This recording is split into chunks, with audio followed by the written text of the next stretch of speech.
c'est historique. Bonjour Fabrice Delmeda. Bonjour à tous. Le président Xi Jinping est reçu aujourd'hui à Paris par Emmanuel Macron. Les relations entre la France et la Chine sont-elles particulières? Oui, dès l'origine, car c'est à l'occasion de la signature du premier traité amical entre les deux pays qu'a été prise, tenez-vous bien, la première photographie historique au monde.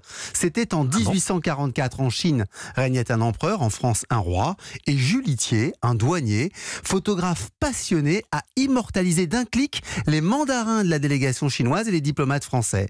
Et ce traité commercial a permis à la France de devenir une puissance coloniale en Chine. Elle a obtenu 4 concessions à Shanghai, Tianjin, Hankou et Canton qui ont duré jusqu'à la Seconde Guerre mondiale. Ça explique que les étudiants chinois font depuis longtemps leurs études en France. Mais oui, à partir de 1919, une convention permet l'accueil en France d'étudiants chinois. Viennent aussi de jeunes militants indépendantistes comme Zhou Enlai, futur ministre de Mao, ou Deng Xiaoping, futur président chinois.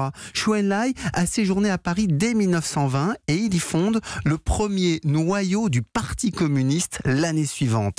Deng Xiaoping rejoint ce groupe en 1923 et lance l'un des premiers journaux du Parti communiste chinois en France, La Lumière Rouge. Et plus tard, les deux hommes ont œuvré pour le rapprochement entre la France et la toute nouvelle République populaire de Chine, proclamée en 1949. Et quand la France a-t-elle reconnu cette République communiste? C'est le général de Gaulle qui a reconnu la Chine le 27 janvier 1964. Nous étions le premier pays occidental à tendre la main à Mao au détriment de Taïwan. Zhou Enlai y voyait l'aboutissement d'une sympathie entre les deux pays, faisant oublier l'épisode colonial. Aujourd'hui, la fascination est réciproque entre France et Chine. Pourtant, la concentration des pouvoirs du président Xi Jinping, son impérialisme et la question des droits de l'homme suscitent évidemment des inquiétudes pour l'avenir.